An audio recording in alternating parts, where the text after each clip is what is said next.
The fluorescent lights of St. Michael's third floor cast Elena Martinez in cold white as she checked for lines at 3 in the morning.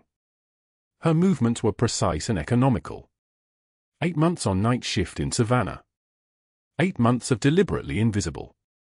Her fingers traced the plastic tubing with the same certainty they'd once applied tourniquets under mortar fire. 52 weeks of blue scrubs. 52 weeks of faded name badge that said RN and nothing else.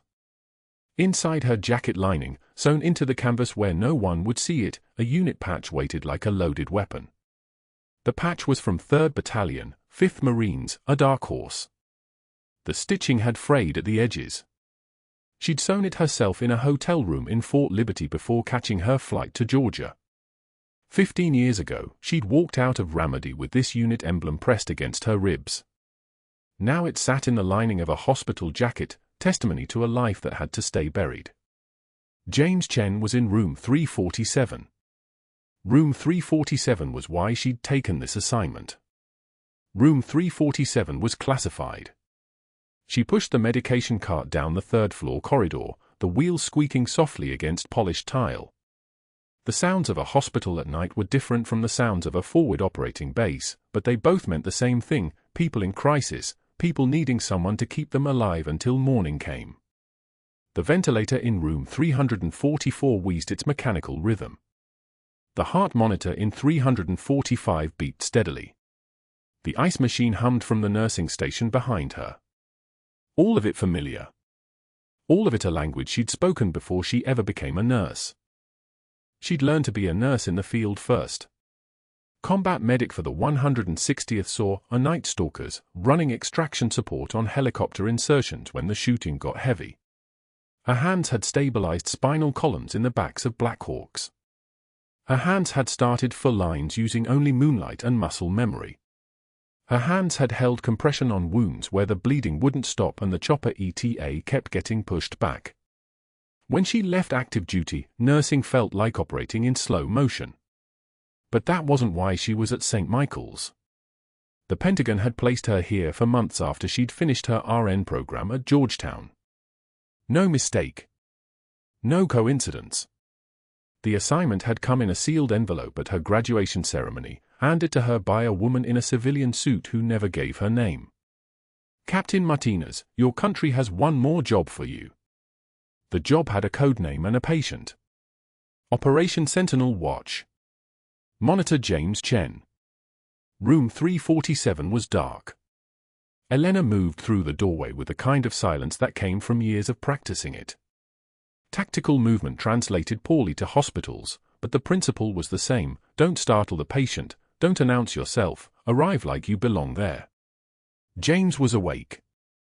She could tell by the angle of his head, turned toward the window where Savannah's nighttime skyline glowed orange against the dark. His right ear was scarred heavily, the kind of scarring that came from blast trauma.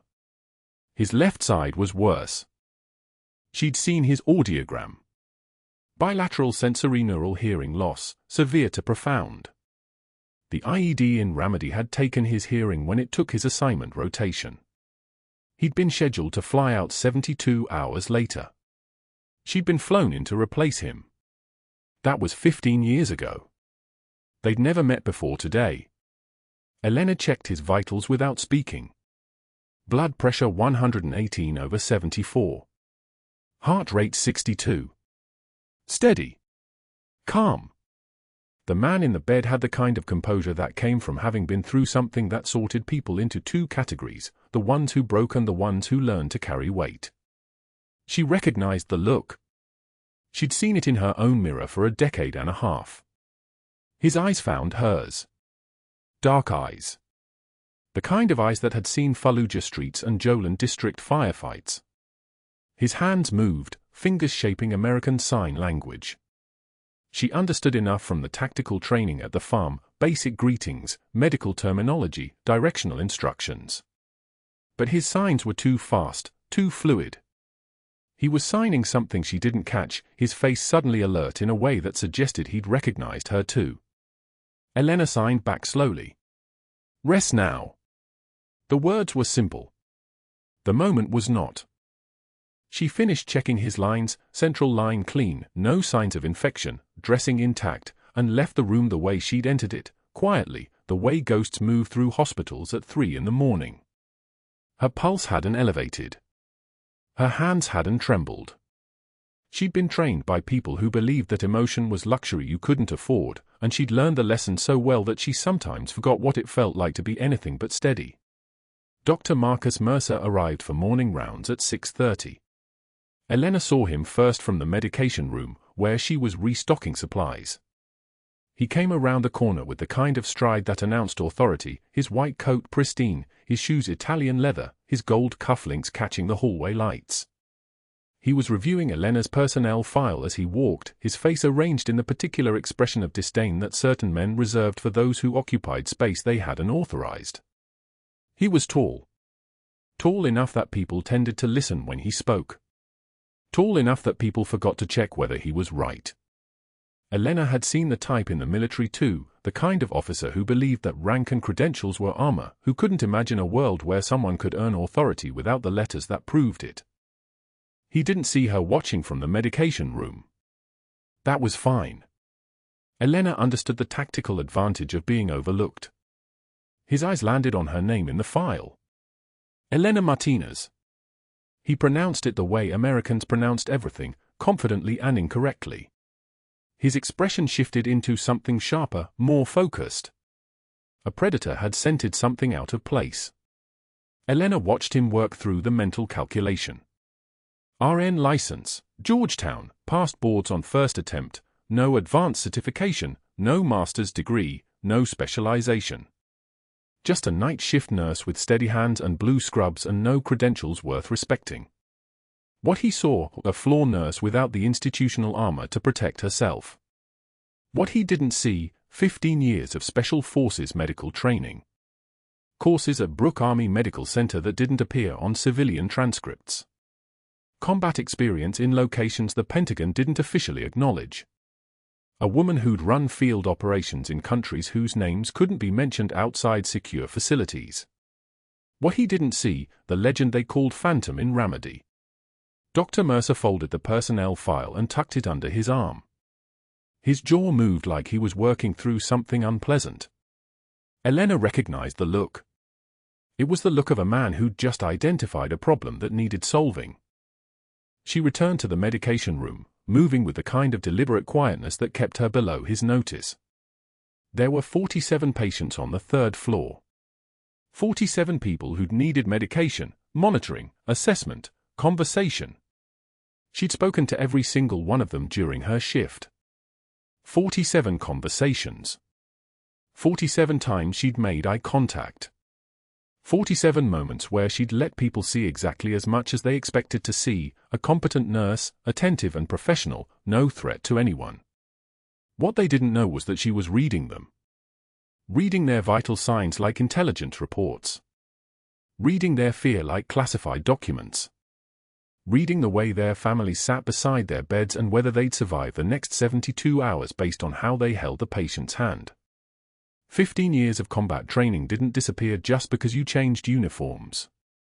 It translated. It became something else. Something useful. The shift change came at 7. Elena handed off her patients to the day shift nurses, moving through the handoff protocol with the same precision she brought to everything. Room 341, 68-year-old male, post-op cardiac, vital stable, keep him on the current cardiac protocol, watch his oxygen saturation, he gets anxious after lunch. Room 342, 43-year-old female, admitted with acute pancreatitis, pain management every 4 hours, she doesn't like being asked how she's feeling, just observe and document. Room 347, James Chen, deaf patient, use visual cues, hands moving when you approach, monitor his respiratory status, he's been quiet through the night, stable. She didn't mention that James Chen was military. That wasn't relevant to the day shift nurses. That wasn't their information to carry. The parking lot at St. Michael's smelled like hot asphalt and diesel exhaust from the hospital trucks loading supply deliveries.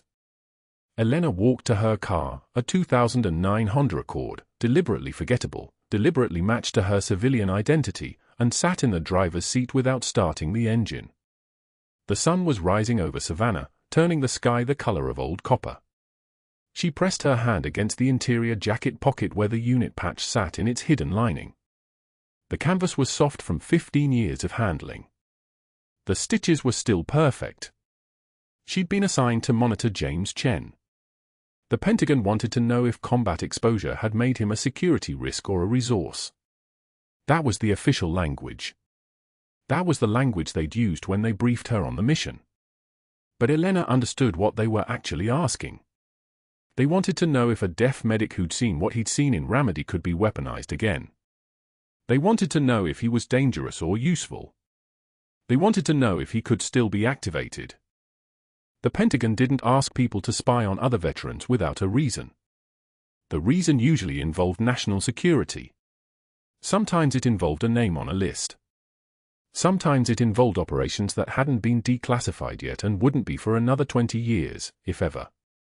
Elena started the car. She had to be back at St. Michael's in 14 hours. The night shift would begin again at 7, and James Chen would be waiting in room 347, and she would check his vitals and read his body language and report back through channels that didn't exist on any organizational chart.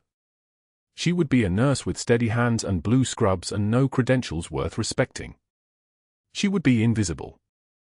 But something had shifted this morning. When James Chen's eyes had met hers across the darkness of room 347, when his hands had shaped words she didn't quite understand, when she'd recognized the particular weight of his composure, she understood something the Pentagon hadn't mentioned in the briefing packet. James Chen had recognized her too. The attending physician's briefing at St. Michael's began at 0700, fluorescent lights buzzing overhead like trapped insects, coffee cooling in styrofoam cups as 12 doctors settled around the polished table. Elena stood against the back wall, her scrubs still damp from the night shift, her badge clipped to her pocket with the photo facing inward, a small habit, never letting anyone look at the name too long. Dr. Mercer sat at the head of the table, his starched white coat immaculate, his silver pen positioned beside his leather portfolio like a weapon at rest. "We nearly had a medication error on third floor last night," Mercer announced, his voice carrying across the conference room with the precision of a surgeon making an incision. "Nurse Martinez apparently believes her judgment supersedes pharmacy protocols." He didn't look at her. He didn't need to. The lie landed smoothly, spreading through the room like antiseptic on skin. 3 doctors glanced toward the back wall, then away. One resident's pen stopped moving. Another made a note, documenting an incident that never happened, creating a paper trail of doubt that would follow her name through the hospital system like a ghost. Elena's jaw clenched. Just once. A single muscle movement, the only betrayal her body allowed. Her hands remained steady at her sides, fingers relaxed, breathing unchanged. She'd held this composure in sandstorms while rounds impacted around her. She could hold it through lies spoken by a man in a $1,000 coat. "It's a pattern we're seeing," Mercer continued, turning a page in his portfolio with theatrical deliberation. "Nursing staff overstepping scope of practice, creating liability exposure for the institution. We need to be vigilant." He sipped his coffee. "We need to document everything." The message was clear. Not just to the doctors, but to Elena, standing in that fluorescent hum. Document. Scrutinize. Prepare for escalation. She turned and walked out of the briefing, her footsteps making no sound on the linoleum. Behind her, someone asked a clarifying question about a different case entirely. The moment had passed. Mercer had moved on. That was the skill of it, the lie delivered, the seed planted, the subject changed before anyone could ask follow-up questions. By the time rounds began, the damage would already be taking root in the minds of people who barely knew her name.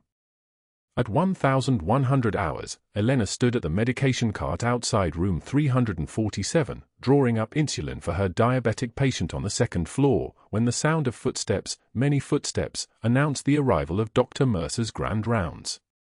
15 medical students and residents trailed behind him like remoras following a shark, their white coats pressed and pristine, their notebooks ready to record whatever teaching moment their attending physician decided to provide. The hallway, which had been quiet moments before, suddenly felt crowded. Pressurized. Mercer paused at the nursing station and pulled Elena's charting from the computer without asking. The screen glowed blue in his hand, her careful documentation of James Chen's night, vital signs, respiratory assessments, pain scale evaluations, intervention notes, suddenly on display like a cadaver on a slab. "Note the inadequate assessment documentation here," Mercer said, his voice loud enough to carry down the hallway, to reach into the rooms where patients lay recovering, to penetrate the walls where Elena stood frozen with the insulin syringe still in her hand. Respiratory rate recorded without lung sound characterization. Pain scale without meaningful intervention follow-up. He looked at the residents, making eye contact, building consensus through performance. This is what happens when nurses forget they're not doctors. When they think their title gives them diagnostic authority. A ripple of laughter moved through the group, not cruel, just the laugh of people being taught a lesson, learning what not to do, understanding the hierarchy. Elena set the syringe down. She checked the insulin vial a second time, verifying the dose, verifying the label. Her hands moved with absolute precision, each motion deliberate and separate from what was happening 15 feet away. The fluorescent lights buzzed their endless mechanical song.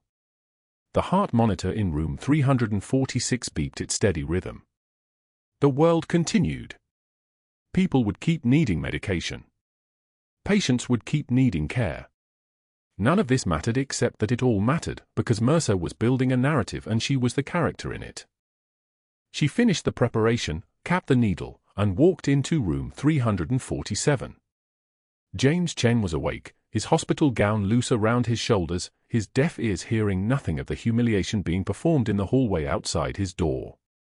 She injected the medication into his full line with smooth precision, checked his vitals on the monitor, oxygen saturation 96, heart rate 78, blood pressure 118/72, all solid, and didn't mention what had just happened. He watched her with eyes that contained 17 years of military service, that recognized the particular set to her jaw, that seemed to understand something she hadn't yet articulated to herself. "You're good," she signed, the American Sign Language rusty in her hands but clear enough. "Your numbers are holding." Chen's hands moved in response, but she didn't catch the complete sign. Something about phantom. Something about knowing. She nodded anyway, because he needed to see her composure intact, her authority still standing. Then she left his room and returned to her other patients, her shift continuing as if nothing had happened, her face absolutely still. At 14:30, the staff lounge was nearly empty. The afternoon shift nurses were on the floor, the night shift wouldn't arrive for hours, and the vending machine stood in their usual corner like sentries guarding the boundary between professional competence and human need. Elena selected a water bottle, feeding her dollar bills into the slot with mechanical efficiency. The machine hummed, the bottle fell, and she bent to retrieve it. That's when she heard the whisper. "That's Captain Clipboard, thinks she runs the unit." One of the residents, a second year named Patterson, his voice just loud enough to carry. The other resident with him, Martinez's favorite from the Tuesday night code, laughed in response. Not a cruel laugh. A social laugh. The laugh of people performing belonging to someone else's narrative. Elena straightened, the water bottle cold in her hand, and turned to face them both. They were already looking away, already transitioning to the next conversation, already moving on to the next moment of their day. She could have said something. Could have corrected them. Could have reminded them of the 0300 cardiac arrest she'd run with Patterson, how she'd called the rhythm changes before the monitor printed them, how his hands had steadied when hers had guided them. Instead, she unscrewed the bottle cap and drank, the water cold and tasteless, her reflection in the vending machine glass showing a face that contained nothing. They'd called her captain before they'd laughed. That was interesting. That meant Mercer's narrative wasn't complete yet. They still remembered something else. By 1600 hours, James Chen's oxygen saturation had dropped to 94. His respiratory rate had climbed to 22. Elena reviewed his chart 3 times, cross-referencing his intake and output, his medications, his pain level, looking for the variable that had shifted. Nothing obvious. Just a slow deterioration, the kind that happened sometimes in recovery, the kind that required vigilance and adjustment. She found Dr. Mercer in the hallway near the nurse's station and kept her voice level, professional, deferential. "Mr. Chen needs ASL interpretation services. Not just written communication. He's deaf. We can't relay critical information through a notepad." Mercer turned to face her fully, and in that moment, his eyes contained something sharp and focused. He'd been waiting for this. Waiting for her to step outside her lane, to prove the narrative he'd been constructing. "If you continue disrupting clinical workflow with these demands," he said, his voice dropping, becoming almost intimate in its intensity, "I will call security and have you escorted from this floor. Do you understand me, Martinez?" The words landed like a physical strike, but Elena's body didn't react. She nodded once, a small movement, acknowledging receipt of the message. Threat received. Perimeter defined. Mission understood. "I understand," she said quietly. She turned and walked back to room 347, where James Chen sat elevated in his hospital bed, watching the hallway through his open door. When she entered, he was already reaching for paper and pen, already writing something out. Elena read the words, her eyes steady on the letters he'd formed. "He hates you." "I know," she said aloud, knowing he couldn't hear her, knowing he was reading her lips or reading something deeper. She sat on the edge of his bed and met his eyes. "Not your problem." Chen's hands moved again, signing something that looked like a question, something that looked like doubt. But Elena was already thinking 3 moves ahead, already calculating how to work around Mercer's restrictions, already understanding that the next 48 hours would determine whether this mission succeeded or failed, whether she remained embedded or got extracted, whether the Pentagon's investment in her cover held or shattered completely. But that wasn't the worst part. Saturday morning at St. Michael's moved in the particular rhythm of reduced staffing, 2 residents instead of 4, 1 attending instead of 3, the surgical bays quiet until the emergency calls came. Elena had finished her rounds on the 3rd floor when the code bell sounded from the examination wing, that sharp electronic wail that turned everything into before and after. She was 3 rooms away, documenting a patient's morning labs, when the sound hit. Her body moved before her mind caught up, a reflex older than her nursing license, older than her cover. The hallway was maybe 40 feet. She covered it in 9 seconds. The examination room was crowded and paralyzed all at once. Dr. Mercer stood near the patient table, phone halfway to his ear. A resident named Catherine was frozen mid-compression, her hands hovering above James Chen's chest as if the act of touching him might break something else. Chen lay on his back, his neck veins distended like purple ropes, his chest barely moving, his skin already taking on the dusky blue cast that meant the oxygen wasn't getting where it needed to go. His eyes were wide, aware, terrified. She'd seen that specific fear before, in Ramadi, in the ICU at Walter Reed, in the faces of men whose bodies had decided to betray them without warning or mercy. "Tension pneumothorax," Elena said. It wasn't a question. It was a statement, spoken with the flat certainty of someone who had diagnosed this condition in conditions that would make a modern hospital weep, in the dust of a collapsed compound, under fire, with nothing but field experience and the absolute knowledge that the next 60 seconds would determine whether this man lived or didn't. She could see it in the way Chen's trachea had shifted, the deviation obvious to anyone trained to look. The air was compressing his left lung, collapsing it, the pressure building with every breath he tried to take. Tension pneumothorax killed quickly and completely, and it killed quietly, no alarms announcing the problem, just a man's body shutting down one system at a time. "Martinez, wait for..." Mercer's voice came out strangled, caught between the institutional protocol that demanded he follow hierarchy and the primitive part of his brain that recognized this was beyond his decision tree. He was still reaching for his phone, still thinking about the code team response time from the 4th floor, still calculating whether he should be the one to do something or whether action was someone else's responsibility. Elena had already moved past him, already picking up the 14-gauge needle from the crash cart. She didn't remember grabbing it, but her hands knew what they needed, muscle memory that had been trained in 17 years of military medical trauma, in 3 deployments to a war zone where you didn't wait for backup because backup wasn't coming. She found the landmarks in 2 seconds. Second intercostal space. Midclavicular line. The chest wall felt different here than in her training scenarios. Warmer, the skin slightly slick with sweat, the ribs exactly where anatomy said they would be. She positioned the needle at the superior border of the third rib, the one move that would release the pressure, that would let air escape instead of accumulate, that would give his left lung room to expand again. The needle went in smooth as a knife through water. For a fraction of a second, nothing. Then the hiss. That distinctive sound of air escaping under pressure, the pneumatic release that meant the tension was breaking, that meant his body could breathe again. 40 seconds. That was the entire arc of the crisis, from the moment she'd walked through the door to the moment Chen's oxygen saturation began climbing on the monitor. 75, 82. 88, stabilizing. His chest rose symmetrically now, both sides moving in tandem, the work of breathing visible but no longer desperate. The trachea shifted back toward midline, the deviation correcting itself as the pressure equalized.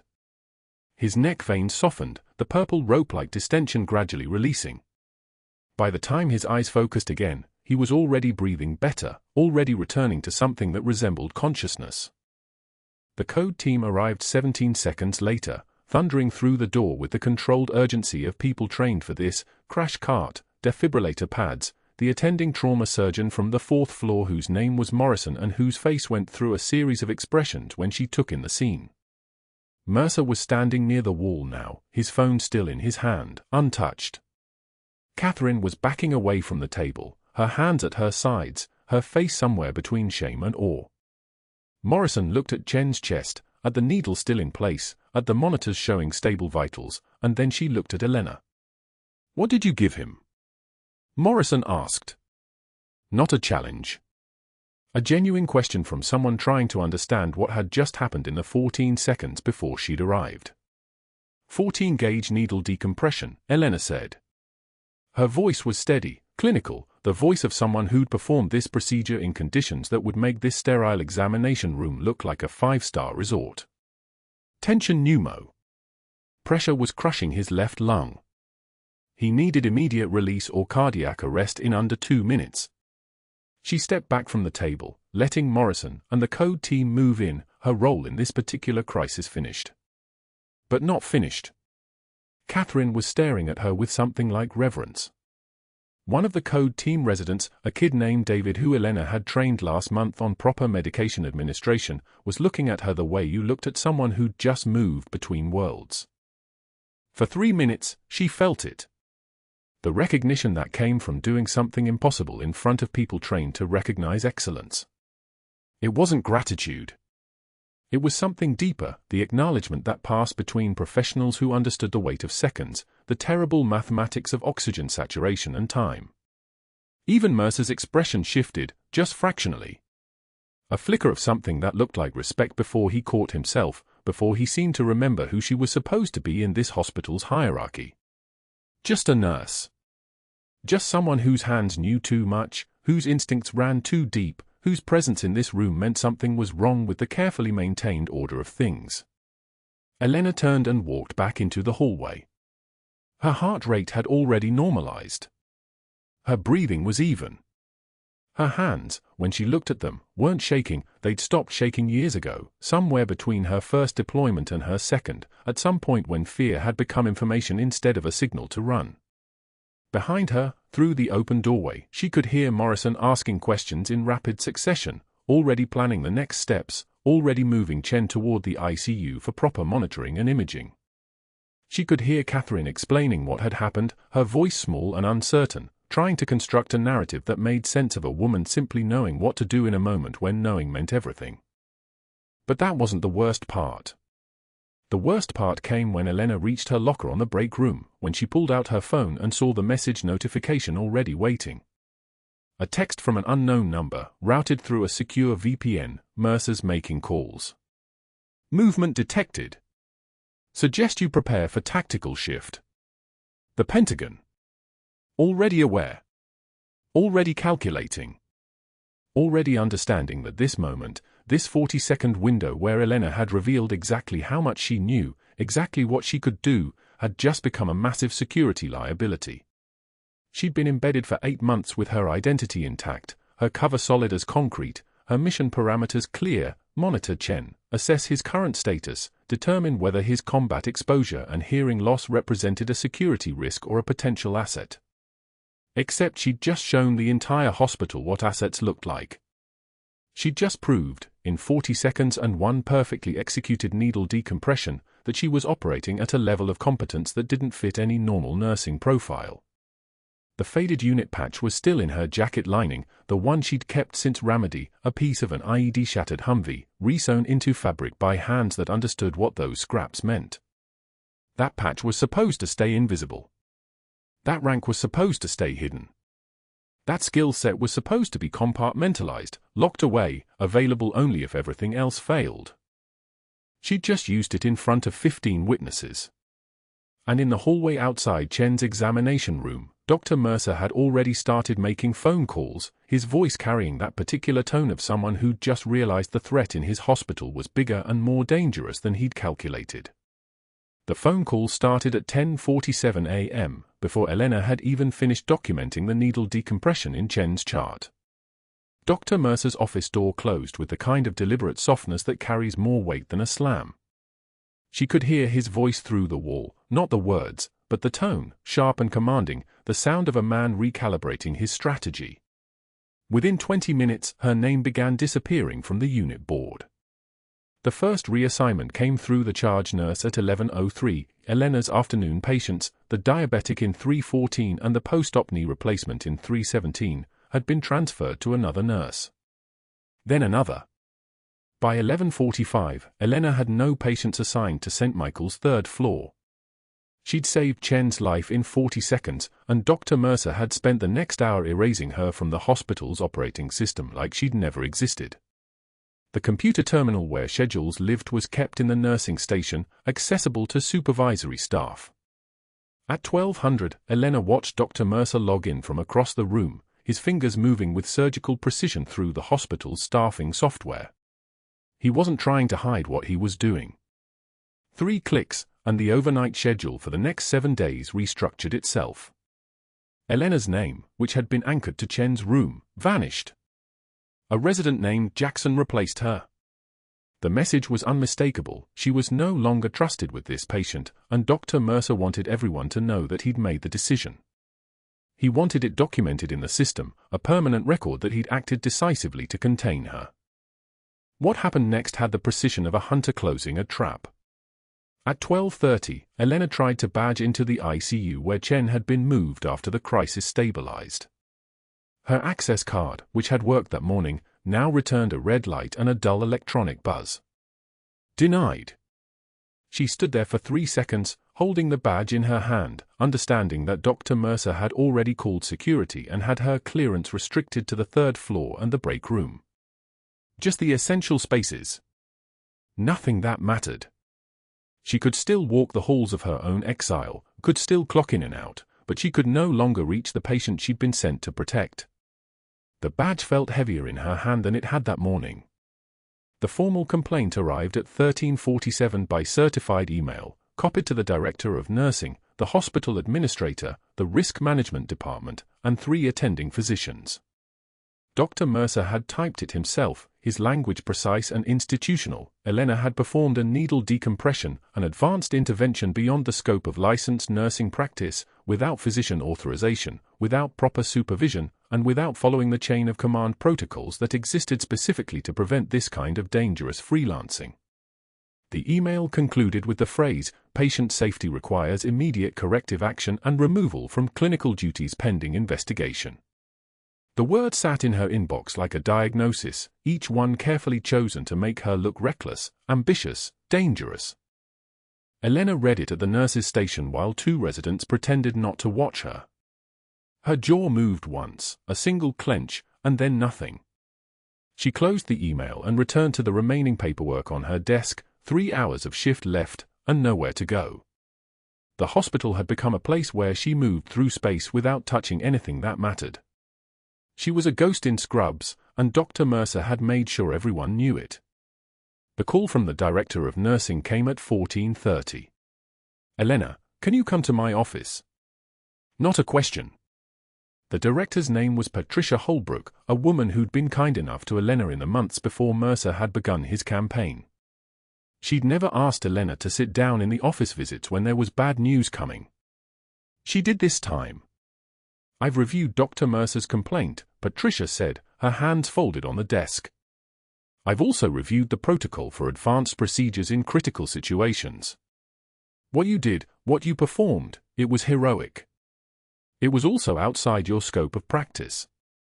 Patricia's voice carried the particular exhaustion of someone caught between institutional rules and human decency. "The hospital faces liability. Dr. Mercer has filed the complaint formally. There will be an investigation, possibly disciplinary action." Patricia paused, and in that pause was something Elena recognized, an apology for things beyond her control. "I need your badge." Elena unclipped it from her scrubs without a word. The plastic was warm from her body, slightly worn at the edges. She set it on the desk between them, watching it land there like a piece of evidence. Patricia picked it up, and with that gesture, the last thread connecting Elena to her assignment snapped. She understood in that moment, with absolute clarity and no trace of emotion, that she had just failed her mission. James Chen was in the ICU now, 6 floors above them, guarded by machines and by residents who didn't know what they were protecting, and she could no longer reach him. The Pentagon couldn't intervene. The law wouldn't allow it. If they revealed the true nature of her assignment, it would expose why a Special Forces captain had been embedded in a civilian hospital, and that exposure would compromise every intelligence operation currently running in the region. She was going to walk out of St. Michael's Hospital unemployed and radioactive, and the man she'd been sent to protect would be left without protection. She finished her shift on autopilot, documenting the morning's vitals, closing charts, completing the administrative tasks that no longer meant anything. The other nurses didn't speak to her. The residents avoided eye contact. By 1945, when the night shift arrived to relieve the afternoon crew, Elena had already removed her name from every active assignment. At 2000, she walked downstairs to the hospital laundry in the basement, carrying her scrubs. The basement smelled like bleach and hot water, industrial and chemical, the kind of smell that clings to your skin and reminds you that you're in a place designed for people to disappear into. The fluorescent lights buzzed overhead, flickering occasionally in that way that fluorescent lights do when they're beginning to fail. Elena placed her scrubs in the return bin, the blue fabric soft from 8 months of wear, countless shifts collapsed into cloth. She had folded medical uniforms before, in barracks and in field hospitals, in the quiet moments between combat and sleep. She had folded her own army dress uniform 15 years ago when she'd first accepted the position at St. Michael's, packing it away with the understanding that Captain Elena Martinez wouldn't exist in any official capacity for the duration of her assignment. The scrubs felt different, heavier somehow, because they represented the singular space where 2 identities had briefly overlapped, where she was both a Special Forces officer and a night shift nurse, both a soldier and the protector of a specific deaf veteran whose classified knowledge made him worth more than anything else in the hospital. She placed them in the bin and ran her hand across the fabric once, a gesture that had nothing to do with stealth and everything to do with goodbye. This was the final indignity of professional defeat, the moment when all the strategic planning and 8 months of perfect composure collapsed into a basement laundry room in Savannah, Georgia. The faded unit patch remained sewn inside her jacket lining, stitched there with care in her first week of assignment, a reminder that she was still Army even when she was pretending to be someone else. The patch was useless now. It couldn't save Chen. It couldn't save her assignment. It was just fabric and nostalgia, and it weighed against her ribs like a stone. Elena walked out through the basement exit at 2015, the Savannah night warm against her civilian clothes, dark jeans and a grey button-down that she'd changed into in the staff locker room. The jacket was the only thing she carried, worn enough that nobody would look twice at it, anonymous enough that it could belong to anyone. She didn't look back at the hospital. She didn't see the security cameras or the nurses arriving for the night shift or the ambulances waiting in the bay. Somewhere 6 floors above her, in the ICU, James Chen was sleeping in a hospital bed under the watch of Dr. Mercer's residents, unmonitored now, unprotected. The mission had failed. The Pentagon would have to find another way to watch him, another operative to slip into the cracks of St. Michael's or into whatever civilian space they moved him to next. But that wasn't her problem anymore. She'd been fired. She'd been removed. She'd been neutralized by a man who'd never bothered to check the credentials on the quiet nurse he'd decided to bully. Elena Martinez walked across the parking lot toward the street, and nobody tried to stop her. The background check flagged 48 hours later when HR processed Elena's termination paperwork. Her classified security clearance lit up federal databases like a flare, codename Angel 6, Operation Sentinel Watch, active military intelligence asset embedded in civilian healthcare infrastructure. The Pentagon's automated system triggered at 0347 on a Thursday morning, and by 0600, calls were being placed to numbers that didn't appear in any phone directory. St. Michael's Hospital had no idea what they'd just fired. At 11:05 that same morning, James Chen was sitting in his hospital bed, his lung healed, his vital signs stable, when the entourage arrived. 3 men in dark suits. A woman in army dress uniform with the insignia of the 75th Ranger Regiment on her shoulder. A general officer whose stars caught the fluorescent light like warnings. Chen's eyes widened as he recognized the protocol. This wasn't a medical visit. This was extraction. The Marine Corps liaison stepped forward, and in his hands was a formal citation, the document creased from decades of similar presentations, each word carrying the weight of institutional memory. He began to read aloud, his voice steady as a laser. For extraordinary heroism during combat operations in Ramadi, Captain Elena Martinez led evacuations under fire, coordinating 3 separate tactical movements under hostile fire, saving 47 personnel from a collapsing forward operating base. Her actions prevented significant loss of life and demonstrated uncommon valor in the presence of the enemy.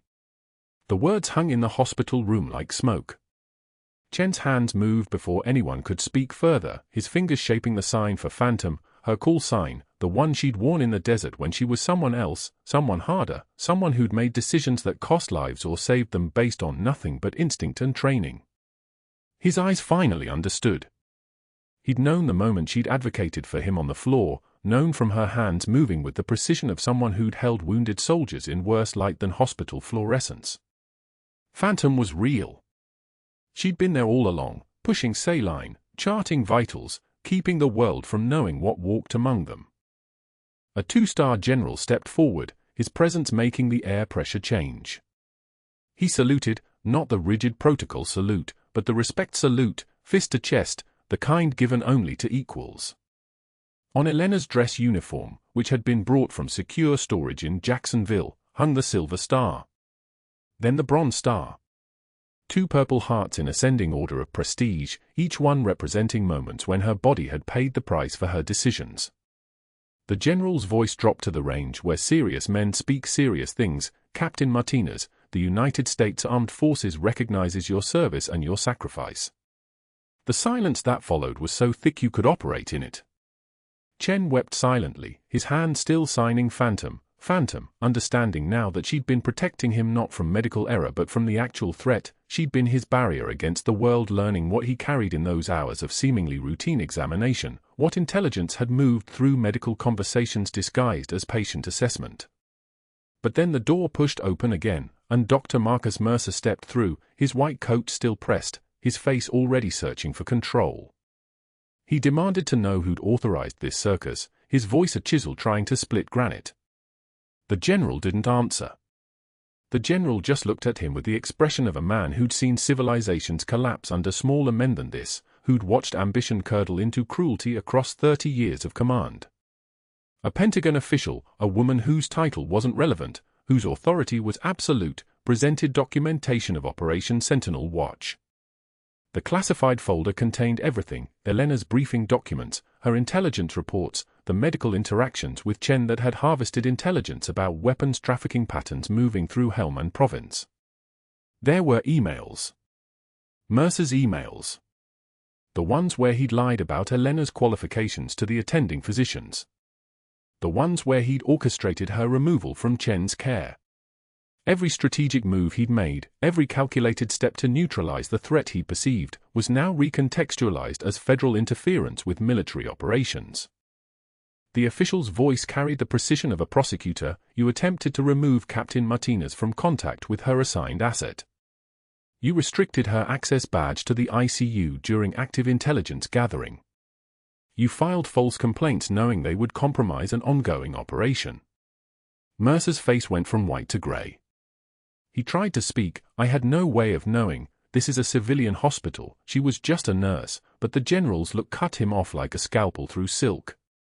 The room went so quiet you could hear the heart monitor beeping from 3 beds down the hallway. Chen's hands were still, his eyes locked on the medals on Elena's uniform, understanding finally that the quiet nurse who'd advocated for his communication needs hadn't been showing compassion. She'd been conducting operations with the kind of precision that only came from having walked through fire and learned to move in silence. What happened next didn't just end careers, it ended a man's entire architecture of self-worth. 6 hours later, when the FBI forensic accountants, summoned by the Pentagon's classified inquiry, finished their digital excavation, they found what Mercer had done in desperation after firing Elena. He'd attempted to alter her personnel file using hospital database access that should never have been granted to clinical staff. He'd backdated performance complaints into records from months before, creating a false timeline of Elena's supposed incompetence. He'd fabricated medication errors, building a paper trail that would justify termination and prevent any appeal. He'd falsified the incident report about the needle decompression, the procedure that had saved Chen's life in 40 seconds while Mercer was still calling for the code team, changing it to claim reckless action instead of heroic intervention, altering witness statements, moving timestamps forward to suggest negligence instead of extraordinary medical skill. Federal crimes. All of it. Falsification of records in a facility receiving Medicare funding. Obstruction of a federal investigation.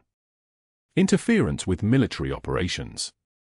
The FBI arrived at St. Michael's at 16:20, 2 agents in dark suits with the bearing of men who'd closed worse cases. They walked directly to Mercer's office where he was sitting at his desk, already knowing what was coming because the general had given him 30 minutes to contemplate what his actions had cost. At 16:35, they arrested him in the hospital lobby. The handcuffs were bright against his wrists, the kind of bright that catches everyone's attention, the kind that transforms a man from authority figure to defendant in the space of 2 clicks of metal. His white coat was stripped away. His credentials were suspended pending trial. The charge nurse watched from the 3rd-floor window. The residents he'd poisoned against Elena stood in the hallway, their faces shocked and ashamed, understanding finally that they'd chosen the wrong mentor, backed the wrong power structure, learned their medicine from a man whose entire professional foundation had been constructed from lies and fear. Dr. Marcus Mercer was walked past the vending machines where he'd orchestrated whispers about Elena being unqualified, past the conference room where he'd spread rumors about her medication knowledge, past the nursing station where he destroyed reputations with theatrical disdain reading her charts aloud. He passed them all in handcuffs while hospital staff watched in the particular silence of people witnessing the collapse of institutional authority. The sun was low over Savannah, golden and indifferent to human consequences. The rain that had been threatening all day finally started, light at first, then steady, drumming against the lobby windows like applause for a show that had finally ended. Elena stood in Chen's hospital room as that same sun set in shades of amber and copper. The golden light streamed through the windows, making everything look like a memory of itself. Her captain's bars were finally visible on her dress uniform, no longer hidden beneath scrubs and self-effacement. Chen was being discharged today, his lung fully healed, his intelligence debriefing complete, the weapons trafficking information he'd carried now in the right hands, routing to analysts who understood what he'd witnessed in Helmand Province. The residents who'd mocked her came to his room one by one that final afternoon, each offering quiet apologies she accepted with the same stoic grace she'd shown during the humiliation, the eyes that didn't flinch, the jaw that clenched once before returning to work. The charge nurse brought her a formal letter from the hospital board, a commendation for her actions, an invitation to return in any capacity she chose. Elena declined politely, the mission was complete, and Captain Elena Martinez had other assignments waiting, other patients who needed the kind of protection that came from hands trained in the worst possible circumstances. Chen stood by the window in civilian clothes, his discharge papers signed, his hearing aids in place, and he turned to Elena with his hands moving in American Sign Language. The interpreter translated his signs. In Ramadi, you saved my life the first time.